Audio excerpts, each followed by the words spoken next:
বিয়ে বাড়িতে কিছু কিছু ন্যাকা মেয়ে মায়ের ফোন নিয়ে যেভাবে ঢং করে। কি রে, এই ফোনটা কার রে? This is only mine. বাবা, একটু ফোনটা নিয়ে ঢং করি, ঢং করতে করতে ছবি তুলি। না না, এই পোস্টটা ভালো লাগছে না। Say cheese. এটা কি তোমার মায়ের ফোন? এটা? No, this is my phone, only mine, okay? একটু ফোনটা নিয়ে এমন ভাব দেখাই যেন আমি সবসময় ফোনে বিজি থাকি। ধ্যাৎ। এ বাবা, ফোনটা তো দেখাই যাচ্ছে না, এমন ভাবে ফোনটা ধরি যাতে সবাই দেখতে পায়।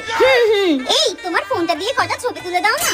আমার ফোন দিয়ে তোমাদের ফটো তুলে দেবো? ও মাই গড, না না না না, আমার ফোনে স্টোরেজ ফুল হয়ে যাবে। No no no no. Oh my god, ওই ছেলেটা মনে হচ্ছে আমার দিকেই তাকাচ্ছে। তাহলে ফোনটা নিয়ে একটু ঢং করা যাক। উফ, এই ফোনটা তো আমি হাতে ধরতেই পারছি না, এত ভারী। উফ বাবা, উফ কি গরম লাগছে। ও মাই গড।